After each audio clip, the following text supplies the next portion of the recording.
الحمد لله رب العالمين، والصلاة والسلام على سيد الأنبياء والمرسلين. أما بعد، فأعوذ بالله من الشيطان الرجيم. بسم الله الرحمن الرحيم. صلاة والسلام عليك يا رسول الله. صلاة والسلام عليك يا حبيب الله. صلاة والسلام عليك يا نبي الله، وعلى آلك وأصحابك يا نور اللہ. الحمدللہ عز و جل ہمارا لیول 4 جاری ہے اور آج اس کی 15ویں کلاس کا سلسلہ ہے. انشاءاللہ تعالی آج ہم 5واں باب اس کا شروع کریں گے، لیل و نہار کا بیان اور صبح و شفق کا بیان. کتاب کھل جائے پہلے.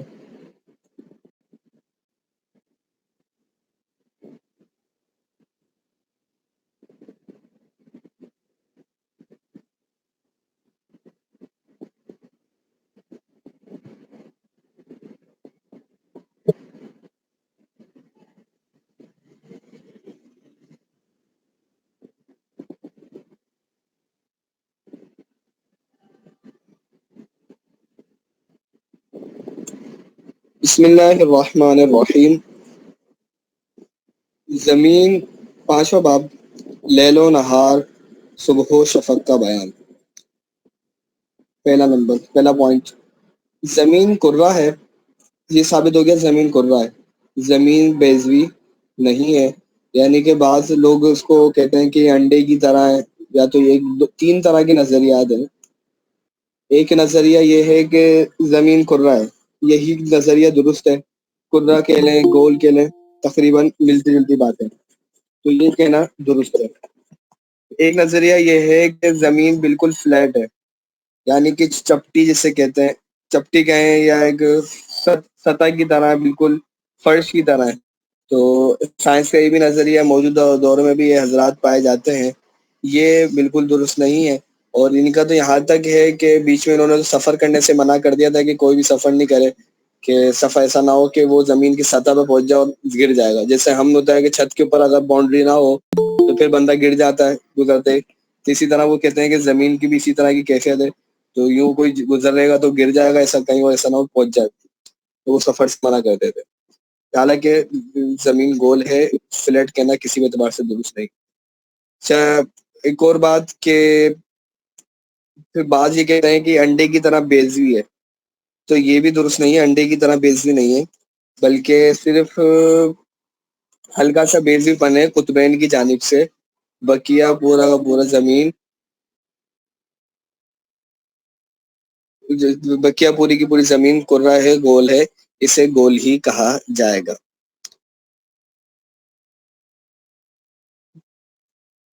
بات کرتے کرتے ایک اور بات تو کچھ ذہن میں آئی تھی، نکل کے چلے، انشاءاللہ یاد آئے گی تو عرض کر دوں گا. کچھ نیا پوائنٹ ذہن میں آیا تھا.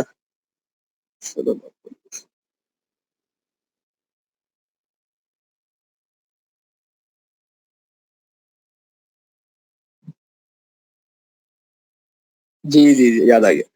ایک اعتراض یہ کیا جاتا ہے، جو کہتے ہیں کہ زمین فلیٹ ہے، تو وہ ایک دلیل یہ دیتے ہیں کہ اگر زمین کو گول مانا جائے تو اس صورت کے اندر تو سمت قبلہ کی طرف منہ ہی نہیں ہوگا. یعنی کہ جو گول چیز پہ آپ کھڑے ہوں گے، بھائی ہم مثال کے طور پہ کوئی گول چیز ہے تو ہم کھڑے ہوتے ہیں تو ہمارا تو رخ کہاں جاتا ہے؟ آسمانوں میں جاتا ہے. تو آسمانوں پہ رخ جاتا ہے ہمارا، تو قبلے کی طرف منہ ہی نہیں ہوتا. تو وہ فلیٹ ہونے کے جو قائل ہیں وہ ایک دلیل یہ دیتے ہیں کہ زمین کو لازمی طور پر فلیٹ ماننا پڑے گا، ورنہ جب بھی ہم نماز پڑھیں گے تو ہماری نماز ہوگی نہیں. ہمارا منہ تو آسمانوں کی طرف جاتا ہے، ہمارا جو رخ ہوتا ہے وہ آسمان افق کی طرف جاتا ہے، کعبے کی طرف نہیں جاتا. یہ ان کا ایک بہت بڑا اعتراض ہے. تو اس کا جواب سیدھا سیدھا یہ ہے کہ شریعت نے ہمیں عین کعبہ کی طرف منہ کرنے کا حکم دیا ہی نہیں ہے. شریعت نے تو ہمیں جہت کعبہ کی طرف منہ کرنے کا حکم دیا ہے، اور جہت کے معنی یہی ہے کہ آسمان کے اس رخ کو منہ کیا جائے کہ جو کعبہ شریف کی طرف ہے، افق کی اس جہت کو منہ کیا جائے. سمت قبلہ کی ہم نے تعریف پڑھی تھی.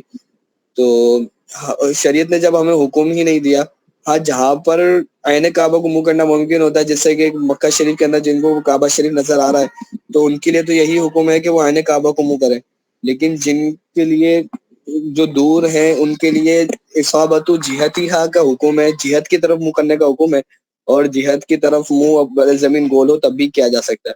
اور زمین پر قرہ ہونے کے کافی سارے دلائل ہیں جو سنہ مسلمہ میں بڑی تفصیل سے لکھے ہوئے ہیں۔ پھر ایک اور اعتراض یہ ہوتا ہے الذی جعل لکم الارض فراشا، کہ زمین کو فراش مانے، تو قرآن پاک نے تو فرمایا زمین فراش ہے۔ اب گول چیز کبھی بھی فراش نہیں بن سکتی نا، آپ مثال کے طور پہ کسی بول کے اوپر آپ آرام نہیں کر سکتے، اس طرح آپ کوئی گول چیز ہے اس کے اوپر آپ آرام نہیں کر سکتے۔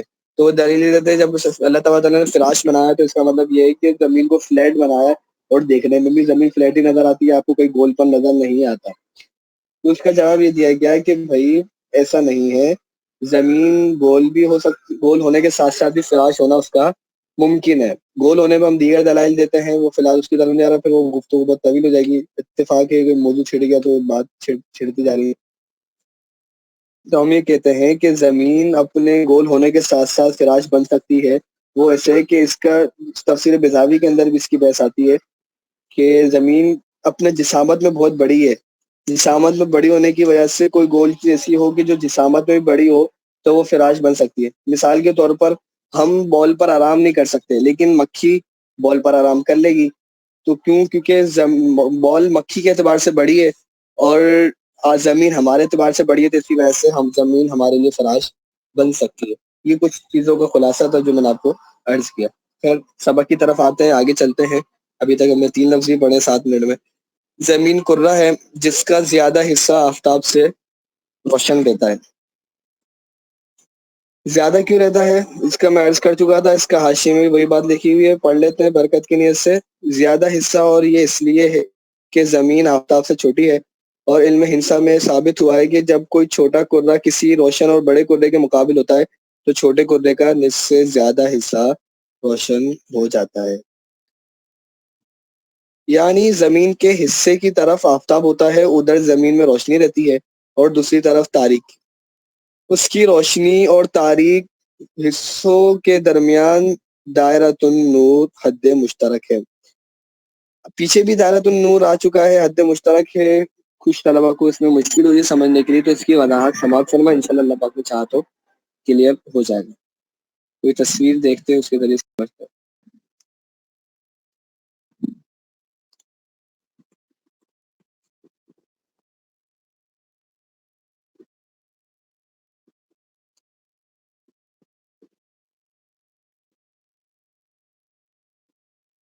آسان لفظوں میں یہ سمجھیں، اگر بغیر کسی تصویر کو دیکھا جائے تو ایک اگر کانسیپٹ کلیئر کرنا ہو تو دائرہ تو یا وہ دائرہ کہلائے گا کہ جتنی جگہ حصے پر آپ کی نظر پڑ رہی ہے نا، اس تمام حصے کا اگر آپ دائرہ بنا دیں تو وہ دائرہ تو رؤیہ ہے۔ آسان لفظوں، بالکل آسان اگر تعریف کر دینا چاہیں۔ اور دائرۃ النور وہ بنے گا کہ وہ حصہ جو روشن ہے اس کا اگر آپ گول دائرے کے حد میں لے لیتے ہیں تو وہ دائرۃ النور بنے گا۔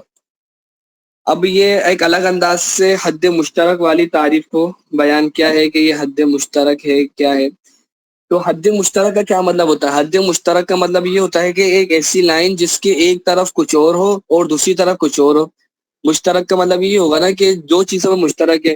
مثال کے طور پر دائرۃ النور تو تاریکی والے حصے اور روشن والے حصے کی طرف حد مشترک ہے۔ یہ دائرہ تاریکی والے حصے میں نہیں ہے، لیکن تاریکی والا حصہ جہاں سے شروع ہو رہا ہے وہاں پر اس کی لائن بنتی ہے۔ تو جب ہم نتیجہ نکالیں گے، امید ہے کہ اس بات کے ذریعے سمجھ آیا ہوگا، تو جو پورا دائرہ بنے گا وہ وہی دائرہ بنے گا جو روشن والا حصہ ہوگا۔ اور ایک یا آپ یوں کہہ سکتے ہیں دائرۃ النور اور دائرۃ الظلمت، آپ ایک دائرہ بنا لیں، مطلب ایک اور دائرۃ الظلمت بنا لیں، اگرچہ یہاں پر نہیں ہے، کوئی ہمارے سماج میں بھی نہیں آتا، لیکن آپ اس کو بنا سکتے ہیں کہ ایک دائرۃ الظلمت بنا لیں جہاں پر اندھیرا ہی اندھیرا ہے، تو اس کا ایک دائرہ بنائیں گے تو وہ دائرۃ الظلمت بن جائے گا، اور جدھر روشنی ہی روشنی ہے اس کا ایک دائرہ بنائیں گے تو دائرۃ النور بن جائے گا۔ اسی طرح دائرۃ الرؤیہ اور دائرۃ غیر الرؤیہ، آپ دو دائرے بنا لیں، جو جگہ آپ کو نظر آ رہی ہے وہ دائرۃ الرؤیہ ہے، اور جو جگہ نظر نہیں آ رہی اس کا آپ دائرہ بنا لیتے ہیں تو دائرہ غیر الرؤیہ ہے۔ امید ہے کہ اس وضاحت کے ذریعے سمجھ آیا ہوگا۔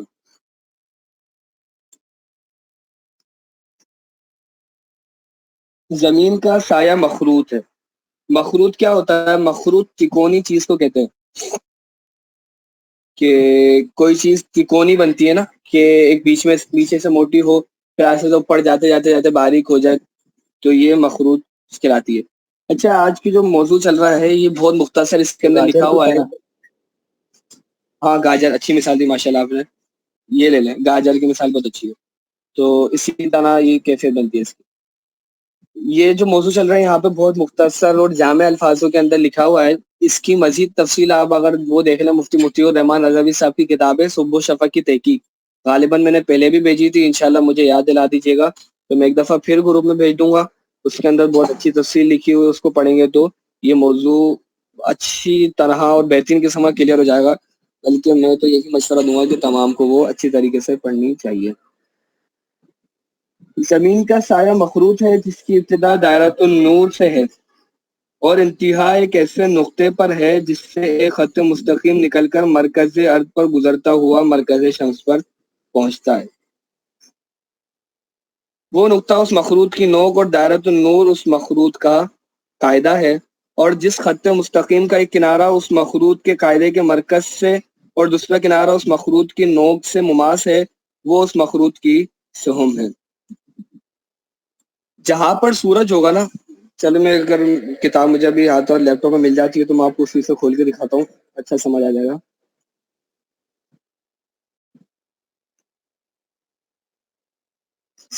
جہاں پر سورج ہوگا اس سے بالکل الٹ کے اندر یہ بنتا ہے.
چلیے کتاب مل گئی ہے.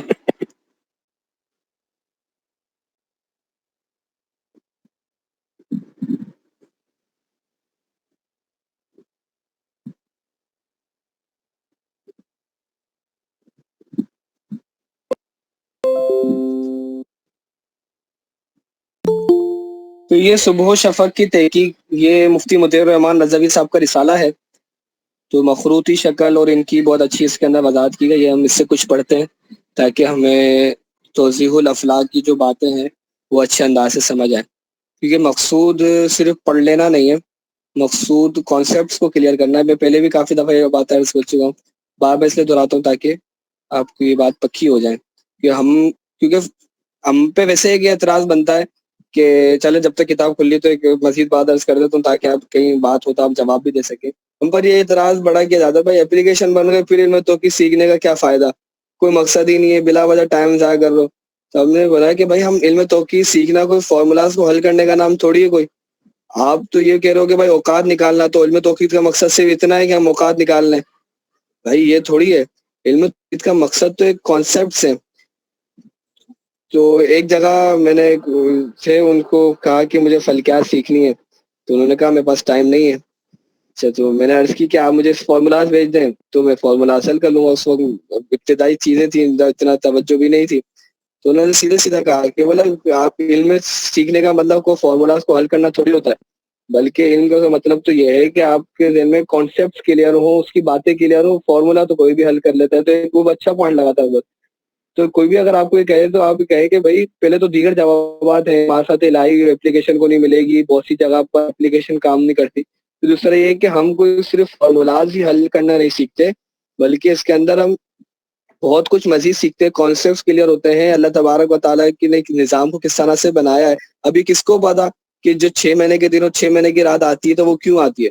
پہلے تو یہ نہیں پتا۔ آج کے سمے میں بہت اچھا وہ بات آئے گی کہ جب لنڈن کی بات کریں گے تو اس میں بتائیں گے کہ بہت سے لوگ کیا سمجھتے ہیں کہ جہاں پہ بات آتی ہے کہ جدھر عشاء کا وقت نہیں آ رہا تو وہ بتائیں گے کہ لوگ یہ سمجھتے ہیں کہ وہاں پہ راتیں چھوٹی ہوتی ہے، لیکن ایسا نہیں ہے، بلکہ راتیں وہاں پہ بہت بڑی بڑی ہوتی ہیں۔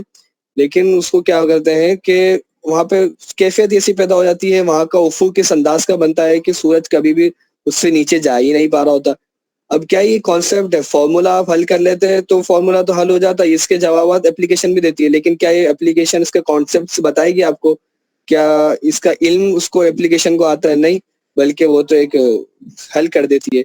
تو یہ اعتراض کیا جائے تو اس کا ہمیں کرنا چاہیے، بلکہ جہاں بھی موقع ملے تو اس کے جوابات دیتے رہنا چاہیے کہ اس طرح کی جو باتیں ہیں وہ درست نہیں ہے۔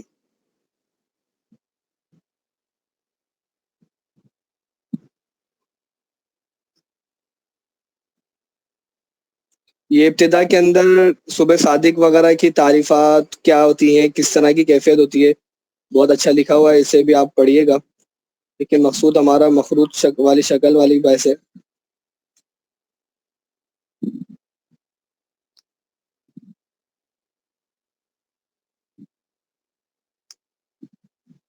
یا اللہ،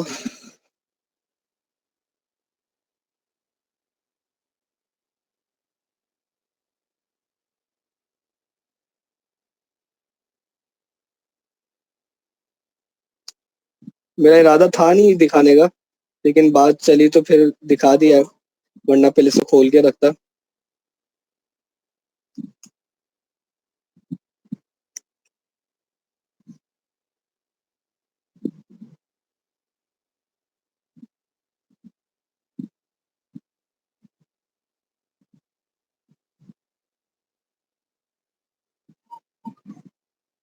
یہ دیکھیں مخروط کی شکل یہ ہوتی ہے، اس طرح سے مخروط کیفیت ہوتی ہے، تو زمین کا سایہ بھی ایسے ہی بنتا ہے۔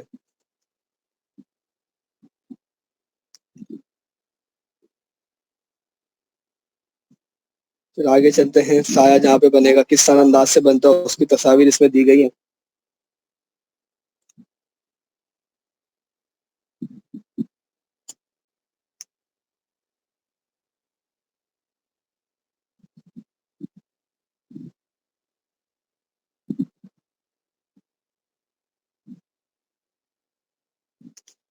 دیکھیں ذل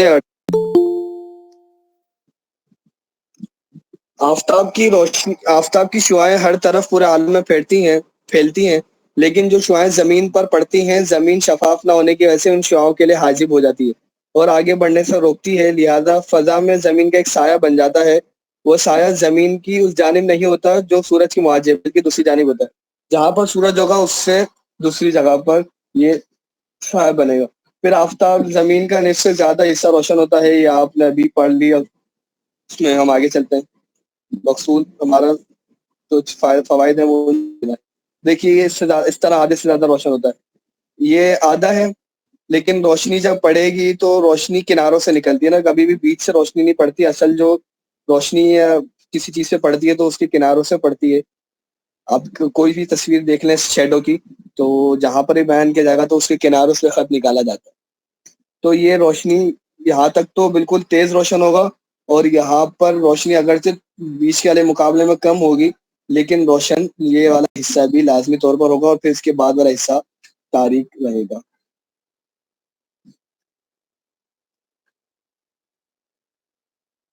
اوپر کے بیان میں واضح ہوا کہ زمین سورج کی ان شعاعوں کو جو سطح زمین پر پڑتی ہیں آگے بڑھنے سے روک دیتی ہے، لہذا زمین شفاف نہیں ہے۔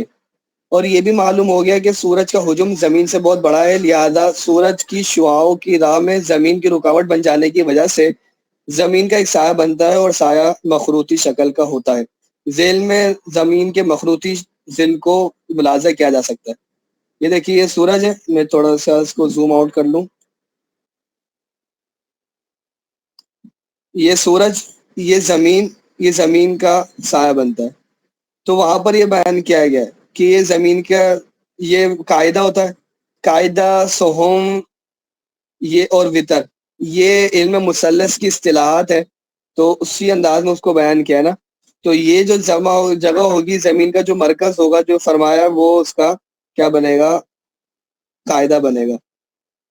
جس خط مستقیم کا ایک کنارہ اس مخروط کے قاعدے کے مرکز سے اور دوسرا کنارہ اس مخروط کی نوک سے مماس ہے، وہ اس مخروط کی سہم ہے. دیکھیے ایک ایسا خط نکالیں جو اس کے مرکز کو بھی چھوئے اور اس کی نوک کو چھوئے، تو وہ اس کی کیا بن جائے گی، سہم بن جائے گی.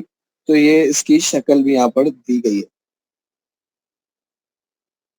پھر اس تفسیر کو واضح کیا ہے کہ کیا اس کے اندر قاعدہ ہے، کیا اس کے اندر ساری تفصیل ہے. آئیے اب کتاب کی طرف آتے ہیں. جتنا موضوع چھڑتا جائے گا تو پھر ہم اس میں سے دیکھتے جائیں گے تاکہ ہم دونوں کتابیں ساتھ ساتھ پڑھ لیں. زمین کا سایہ، زمین کے سائے کی نوک فلک زہرا پر پہنچتی ہے اور کبھی منطقۃ البروج سے شمال یا جنوب کی طرف نہیں ہٹتی. یہ لازمی طور پر سورج یہ جو سایہ بنے گا یہ منطقۃ البروج پر ہوگا، لیکن جس طرح سورج ہوگا اس کے الٹ کے اندر یہ پڑے گا. مثال کے طور پر سورج شمالی دنیا میں تو اس کا مخروطی سایہ جنوبی دنیا میں پڑے گا، اور اگر سورج جنوبی دنیا میں ہے تو اس کا مخروطی سایہ، مطلب زمین کا مخروطی سایہ شمال کی جانب میں پڑے گا. یہ ہمیشہ الٹ ہوتا ہے. پھر آپ یہی لے لیں، یہ تو ہو گئی اس کی ذاتی اعتبار سے. پھر اگر مثال کے طور پر سورج اگر ہمارے سمت الراس پر ہے تو اس کا مخروطی سایہ نصف سمت القدم پہ پڑے گا. اگر افق شرقی پر ہے تو افق غربی پہ پڑے گا. اسی طرح سے یہ چاروں طرف گھومتا رہتا ہے، جس کو آپ اس کی مزید تصاویر بھی اس میں سے دیکھ سکتے ہیں.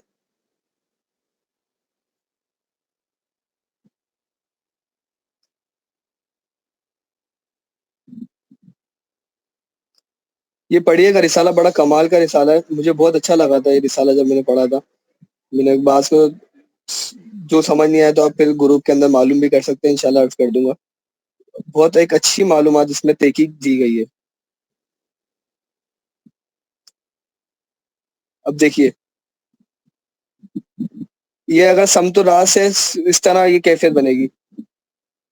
یہ سمت الراس، یہ سمت القدم.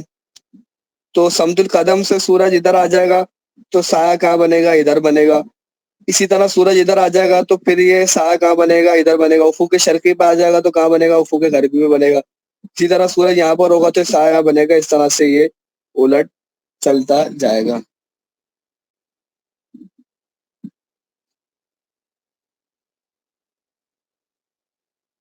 زمین کا سایہ جب افق سے اوپر ہو، اب دیکھیے سائے کی بات ہو رہی ہے، سورج کی بات نہیں ہو رہی.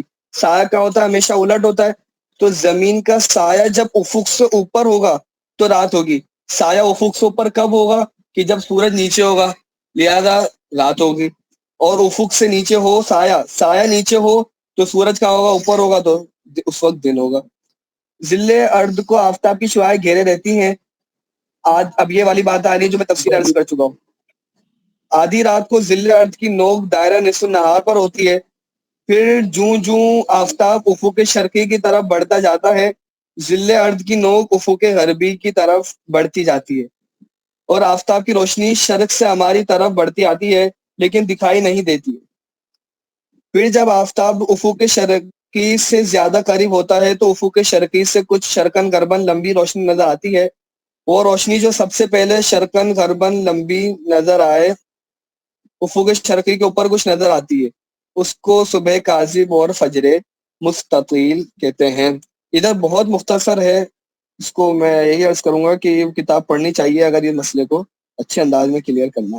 یہ بات جو یہاں پہ تھی وہ ادھر 50-60 صفحوں میں بیان کی گئی ہے، اور یہ بات ادھر ایک صفحے پہ بیان کی گئی ہے. تو آپ اندازہ لگا سکتے ہیں کہ کتنا فرق ہوگا.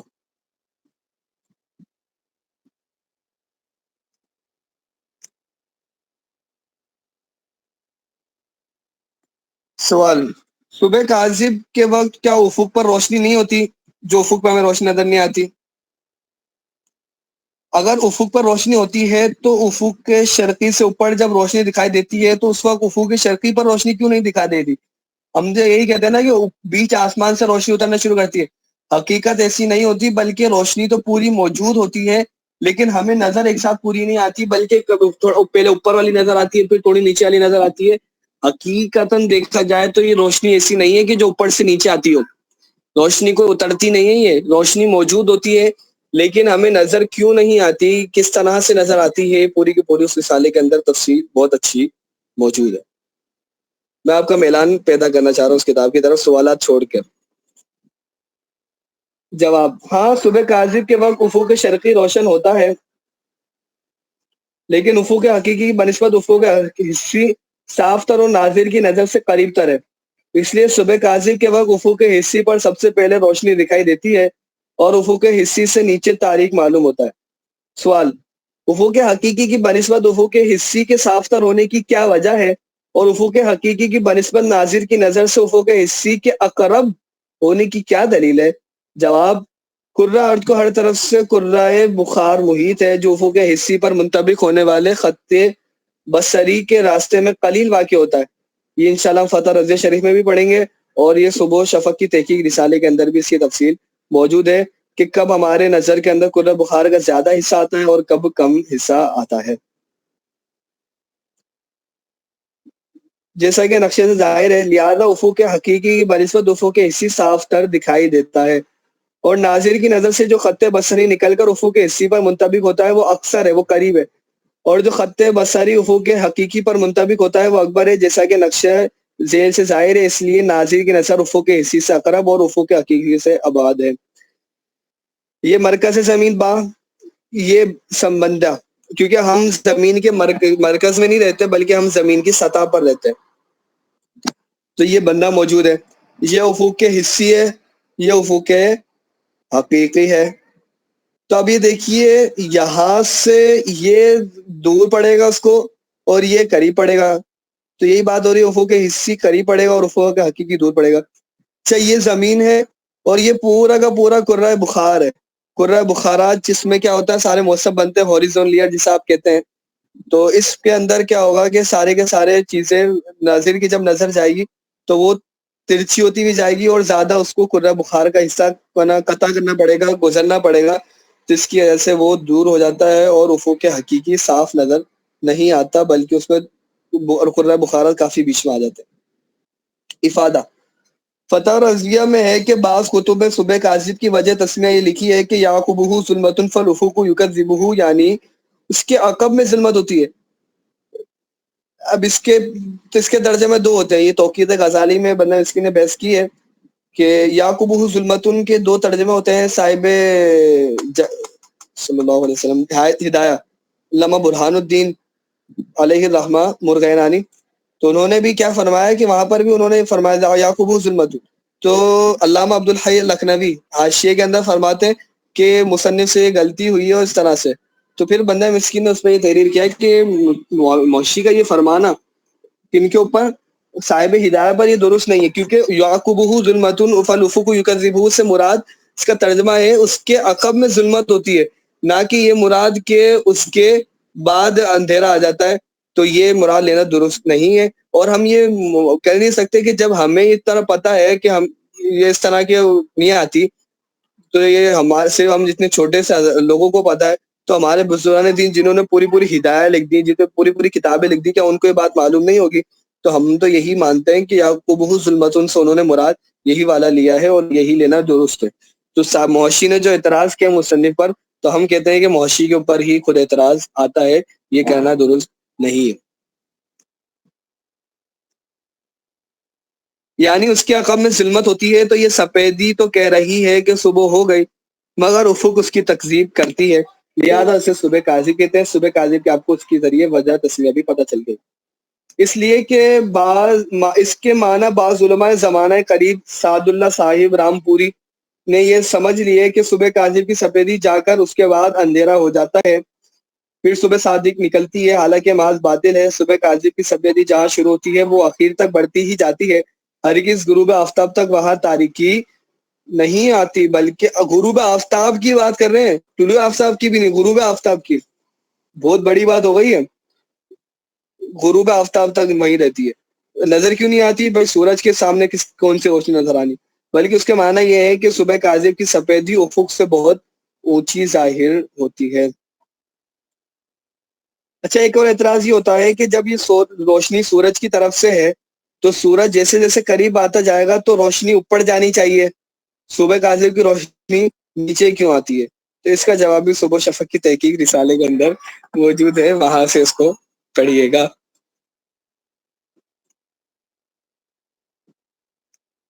صادق پھیلتی ہے تاریکی بھی روشنی سے بدل جاتی ہے، اسی میں سے یہ بیاض یعنی صبح کاذب افق سے بہت اوپر ہی حادث ہوگی اور اس کے نیچے تمام کنارہ آسمان تک تاریک ہوگا، اسی کو تو یعقوبہ ظلمتن کہا گیا۔ آفتاب کی کرنیں پہلے اس حصے میں سفیدی لاتی ہیں جو کنارہ زمین کے متصل ہے، مگر نہ وہ کبھی محسوس ہوئی نہ ہو کبھی محسوس ہو سکتی، کیونکہ وہاں پر کیا ہے، افق میں بخارات کا ازدحام اور خطوط نظر کا سدہ میل بخار وغیرہ کثافات کو طے کر کر افق تک جانا آفتاب کی دھوپ جیسی روشنی چیز کو کتنا میلا کر کے دکھاتا ہے۔ بھائی مکرو وقت کیا کہتے ہیں؟ مکرو وقت کے اندر یہی تو ہوتا ہے کہ سورج کے سامنے اتنے سارے بخارات آ جاتے ہیں جن کی وجہ سے وہ پیلا پڑ جاتا ہے۔ تو کہہ رہے ہیں جب سورج اتنا روشنی والا یہ پیلا پڑ جاتا ہے، یہ صحیح طرح نظر نہیں آتا، اس کی روشنی کم ہو جاتی ہے، تو صبح کاذب کی روشنی تو ویسے ہی بہت مدھم ہوتی ہے، وہ کیسے نظر آ سکتی ہے؟ تو اس کی سفیدی سفیدی کی جگہ سرخی معلوم ہوتی ہے، تیزی نام کو نہیں ہوتی۔ پھر یہ خفیف ضعیف سفیدی کیا اس قابل ہے کہ نظر آ سکے، جو صاف بھی کم ہے اور نظر سے دور بھی بہت ہے؟ یہ تو ہمیشہ اوپر ہی چمکے گی جہاں نظر سے قرب بھی ہے اور جگہ بھی بنسبت افق صاف تر ہے۔ آفتاب افق شرقی کی طرف بڑھتا ہی رہتا ہے اور جب افق شرقی سے پورے 18 درجے دور رہ جاتا ہے تو افق شرقی میں شمالاً جنوباً پھیلی ہوئی سفید روشنی معلوم ہوتی ہے، جس کو صبح صادق اور فجر مستطیل کہتے ہیں۔ پھر جب افق سے شرقی سے کچھ اور قریب ہوتا ہے، اچھا ایک اور بات، افق سے سورج، ابھی تک آپ نے یہی پڑھا ہے کہ، چلیں آپ لوگوں سے سوال کرتا ہوں، افق سے ہم نے یہ پڑھا ہے کہ افق سورج جو ہے صبح صادق کے وقت 18 درجے نیچے ہوتا ہے، تو بتائیے 18 درجے نیچے ہوتا ہے تو یہ افق کے حقیقی سے ہے یا افق کے حصی سے؟ یہ افق کے حصے سے ہے، کیسے؟ کیونکہ ہمیں تو افق کے حصے ہی نظر آتا ہے نا، حقیقی غالباً نہیں آتا نظر، اسی وجہ سے افق کے حصے وہ شاید مولانا۔ اگر ہم افق کے حصے لیتے ہیں، اگر مثال کے طور پر ہم یہ مان لیتے ہیں کہ افق کے حصے انکسار والا ہے نا، صرف انکسار کو لیتے ہیں، تو مطلب یہ ہو گیا کہ 90 درجے 34 دقیقے کے اندر 18 درجے پلس کریں گے تو اس طرح تو عشاء کی بعد سمتی بننی چاہیے 18 درجے 34 دقیقے، 108 درجے، 108 درجے اور 34 دقیقے بننی چاہیے۔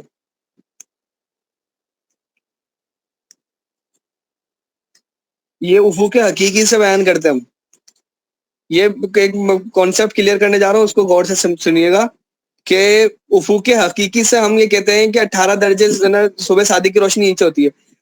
اب مثال کے طور پر آپ وہ چلے گئے 10,000 بلندی پر، آپ کی جو افق کے حصے ہے وہ بڑھ جائے گا، آپ کا جو نظر آنے کا ہے، یعنی مثال کے طور پہ طلوع غروب کی بعد سمتی بڑھ جائے گی، 92 درجے بن گئی۔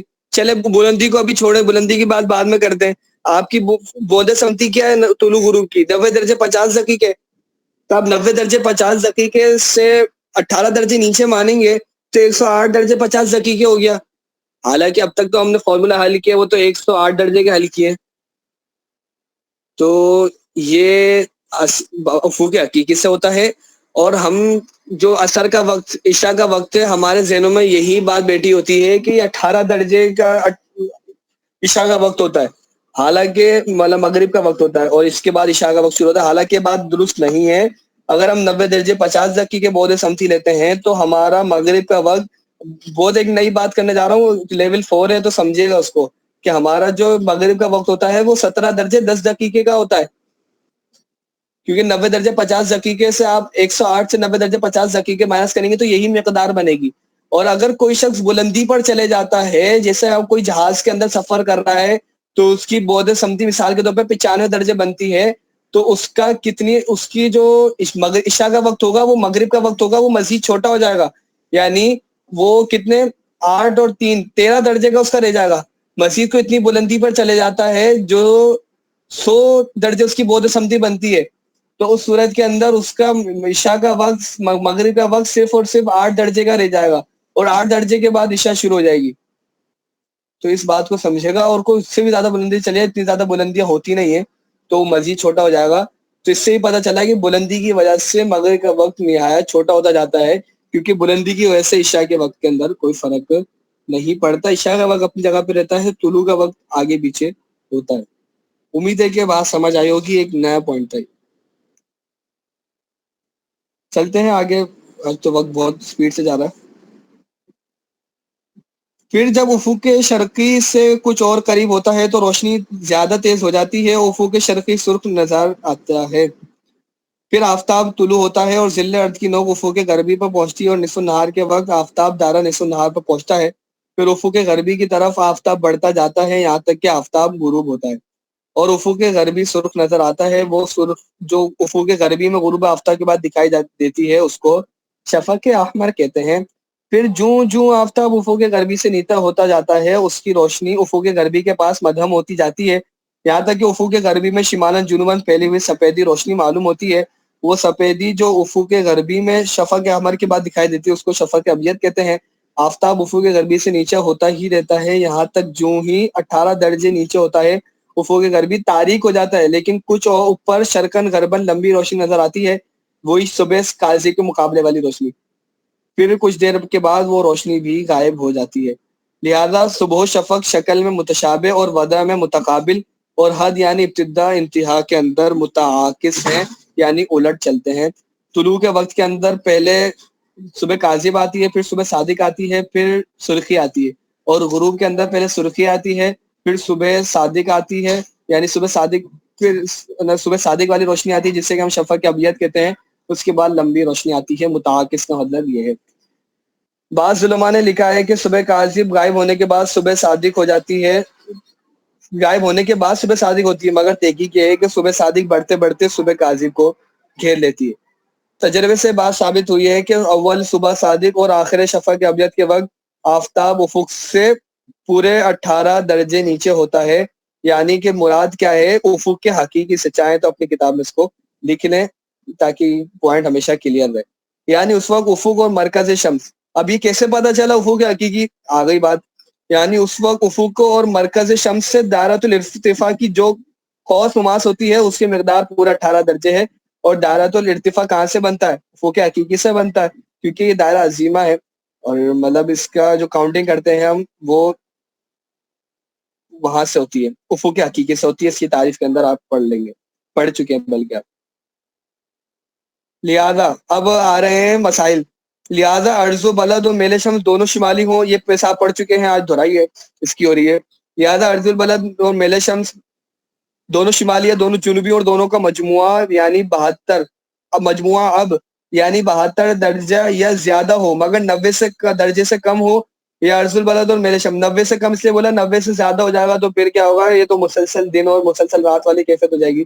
یہاں پر مسلسل رات شروع ہو جائے گی، مسلسل دن شروع ہوگا کیونکہ جہتاً یکساں ہے. یا ارض البلد و میل شمس میں سے کوئی ایک شمالی دوسرا جنوبی ہو تو دونوں کا تفاوت اب یعنی 72 درجے سے زیادہ ہو، 72 درجہ یا 72 درجے سے زیادہ ہو تو غروب آفتاب سے آدھی رات تک شفق ابیض رہے گا، اور آدھی رات سے طلوع آفتاب تک صبح صادق. تب جب آپ نے وہ نکالنا ہوگا، کیا تھا دوبارہ سے کر دیتا ہوں بات چلیے تو، کہ اگر آپ نے نکالنا ہو کہ بھئی صبح صادق کب ہوگی ان علاقوں کے اندر، تو آپ نصف اللیل کا فارمولہ حل کریں گے، نصف اللیل نکالیں گے تو صورت کے اندر آپ کو معلوم ہو جائے گا کہ صلی اللہ علیہ وسلم کہ یہاں پہ سحری کا وقت شروع ہو چکا ہے، سحری کا وقت ختم ہو چکا ہے، فجر کا وقت شروع ہو چکا ہے. لہذا شفق ابیض سے صبح متصل ہوگی اور عشاء کا وقت نہیں آئے گا. ہمارے یہاں پہ تو کیا ہوتا ہے، شفق ابیض ختم ہوتی ہے، اس کے بہت دیر بعد پھر جا کے صبح صادق شروع ہوتی ہے نا. ان کی کیا ہوگی، مثال کے طور پہ 12:30 بجے یا 12 بجے کے آس پاس مغرب کا وقت ختم ہوگا. مغرب کا وقت جیسے ختم ہوگا تو فجر کا وقت شروع ہو جائے گا، عشاء کا وقت آئے گا ہی نہیں. چنانچہ لندن وغیرہ میں کچھ رات ایسی ہوتی ہے کہ وہاں عشاء کا وقت آتا ہی نہیں ہے. ایسی جگہ ان ایام میں عشاء کی نماز فرض ہونے نہ ہونے میں فقہاء کرام کا اختلاف ہے، جس کو شمس الانوار بجلائی عشائی والاسحار رسالہ ہے مفتی شمس الہدی مصباحی صاحب کا، اس کا میں تعارف پہلے کروا چکا ہوں، اس کے اندر اس کی مکمل تفصیل لکھی ہوئی ہے. جو لوگ حیت سے واقف نہیں ہیں وہ فقہی کتابوں میں مسئلہ دیکھتے ہیں تو انہیں بہت حیرت ہوتی ہے، اور ان میں سے کچھ لوگ ایسے بھی ہیں جو خود یہ سمجھتے ہیں اور دوسروں کو سمجھاتے ہیں کہ لندن وغیرہ میں رات صرف 2-2.5 گھنٹے کی ہوتی ہے، اس لیے عشاء کا وقت نہیں آتا۔ حالانکہ لندن میں کبھی بھی 7.5 گھنٹے سے رات چھوٹی ہوتی ہی نہیں ہے، سب سے چھوٹی رات ہی وہاں پہ 7.5 گھنٹے کی ہوتی ہے۔ یہاں پر جو ایک طرح سے جو باتیں چل رہی تھی وہ ایک مکمل ہوئی۔ وقت ہمارے پاس کتنا بچا ہے دیکھ لیتے ہیں، تو اس کے حساب سے بات شروع کرتے ہیں آگے۔ چلے 8 منٹ ہے، میں پانی پی لوں، اس کے بعد ہم آگے چلتے ہیں۔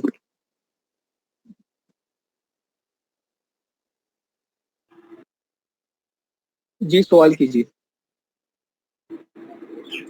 آپ نے جو یہ بات بتائی ہے ابھی کہ حقوق حقیقی سے نیچے ہوتا ہے سورج، جو مغرب اور عشاء وغیرہ کا وقت ہوتا ہے اس کے بھی درجات بیان کیے گئے ہیں، تو ہمیں جو سورج نکلتا ہوا نظر آتا ہے تو وہ حقوق حصی سے نظر آتا ہے یا حقوق حقیقی سے؟ اس کی رہنمائی کرنا۔ وہ ہمیں تو حقوق کی حصی سے نظر آتا ہے، تو ہمارے بلکہ اعتبار نہیں، سے جو مطلب میں افق اس کو میں عرض کروں گا، کیونکہ اس میں دو طرح کی میں نے کتابوں میں 2 عبارتیں پڑھی لی ہیں نا ابھی۔ ایک ابھی ہم نے پڑھا ہے وہ افق حصی اوپر ہوتا ہے، اور ایک اور جگہ میں نے پڑھا کہ افق حصی نیچے ہوتا ہے افق حقیقی سے۔ تو اگر نیچے والی عبارت درست ہے کہ افق حصی نیچے ہوتا ہے، لیکن یعنی جو توضیح الافلاق کے اندر تو یہی لکھا ہوا ہے کہ اوپر ہوتا ہے۔ علم توقید ایک کتاب ہے شیطان نقشبندی صاحب کی، تو اس میں لکھا ہوا ہے کہ وہ نیچے ہوتا ہے، اور ایک بالکل ایک الگ انداز سے ادھر لکھا ہوا ہے۔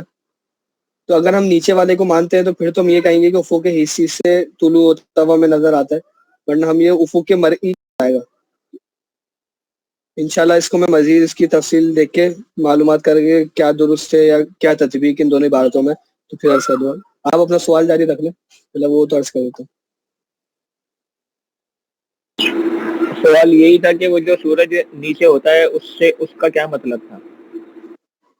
وہ افق حقیقی سے نیچے ہوتا ہے، جو کاؤنٹنگ کرتے ہیں تو وہ افق حقیقی سے کاؤنٹنگ ہوئی ہوئی ہوتی ہے۔ کاؤنٹنگ کبھی بھی مرئی وغیرہ سے کاؤنٹنگ نہیں ہوتی، کیونکہ ارتفاع بیان کیا ہے نا، ارتفاع اور انحطاط۔ تو ارتفاع و انحطاط کا قاعدہ یہی ہے کہ جو افق سے نیچے ہو، افق حقیقی کی بات ہوتی ہے، افق مرئی وغیرہ کی بات ہوتی نہیں ہے۔ تو کاؤنٹنگ ہمیشہ افق حقیقی سے کی جاتی ہے۔ ٹھیک، جزاک اللہ۔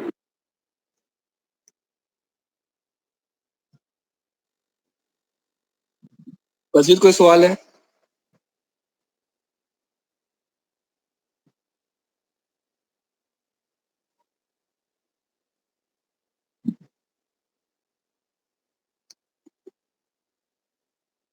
پھر ہم اپنی کلاس کا اختتام کرتے ہیں۔ صلو علی الحبیب صلی اللہ تعالی علی محمد صلی اللہ تعالی علیہ وسلم۔ السلام علیکم ورحمۃ اللہ۔